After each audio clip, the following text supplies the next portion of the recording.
retrouver sur ce deuxième numéro de notre émission La Boussole Juridique. Alors aujourd'hui, on parlera de la question du choix du statut juridique de son entreprise. Très important, capital, parce que ce choix dépend de la nature de ton activité, de ton chiffre d'affaires et de tes objectifs. Donc, nous avons deux grandes formes de statut juridique. On a l'entreprise individuelle et la société. Le choix selon que tu veux te lancer seul ou te mettre en association. Mais aujourd'hui, on parlera particulièrement du statut de l'entreprise individuelle. Qu'est-ce qu'une entreprise individuelle? Quelles sont ses caractéristiques?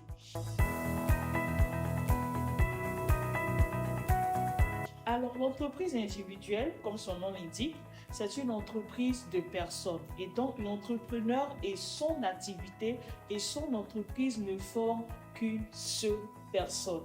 Il n'y a pas de personnalité morale existante.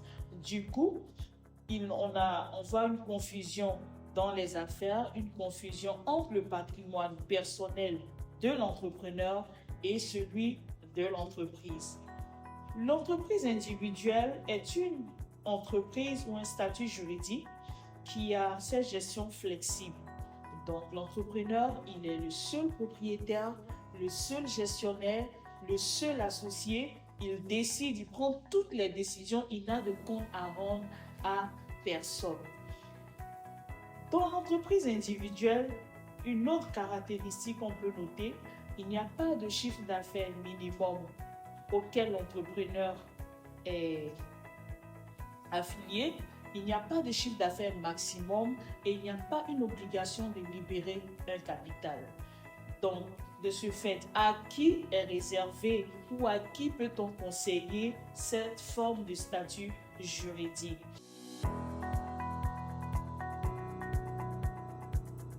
Généralement, nous conseillons le statut juridique de l'entreprise individuelle à tous ces entrepreneurs qui se lancent pour la première fois dans l'entrepreneuriat, à ces entrepreneurs qui font des activités ou qui débutent dans leurs activités avec de faibles moyens et également à ceux-là qui n'ont pas d'activité, qui nécessitent de gros investissements ou de perspectives des développements. Ainsi donc, si tu es une entreprise ou un entrepreneur qui exerce dans le coaching, par exemple, dans le consulting, dans la vente en ligne, ce statut est adapté pour ton business. Quels sont les avantages et quels sont les inconvénients de l'entreprise individuelle?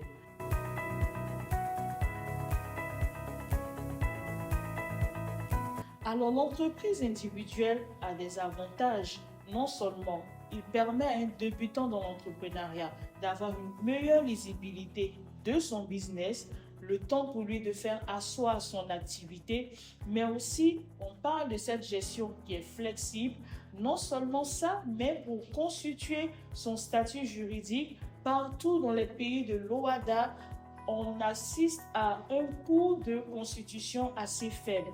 Donc, la constitution n'est pas à un coût élevé, il est accessible à tout le monde. Ce statut est accessible à tout entrepreneur qui souhaite débuter seul. Un autre avantage, c'est qu'il n'y a pas de lourde formalité.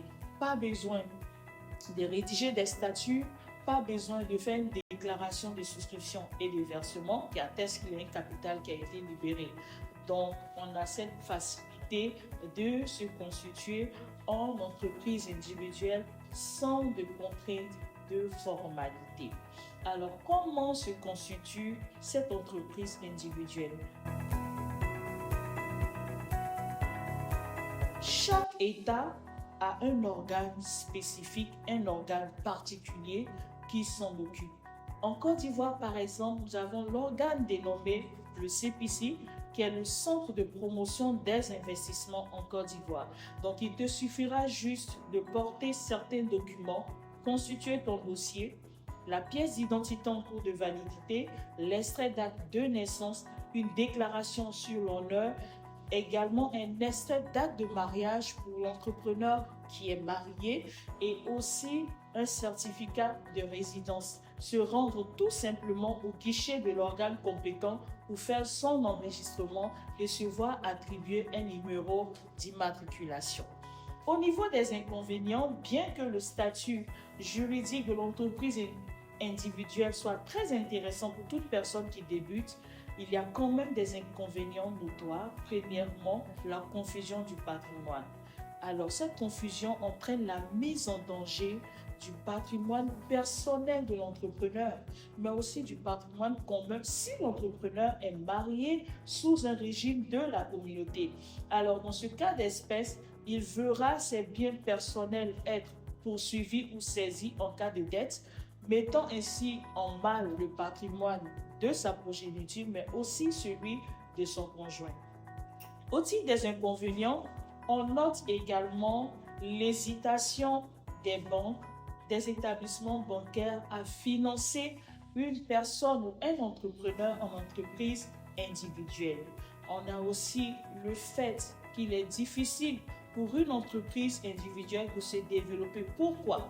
Parce que cette entreprise est une entreprise en nom personnel. Elle ne peut donc pas mettre des nouveaux associés dans son entreprise, ni s'associer à d'autres personnes.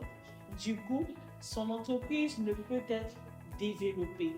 Alors, on note aussi l'absence de sécurité sociale.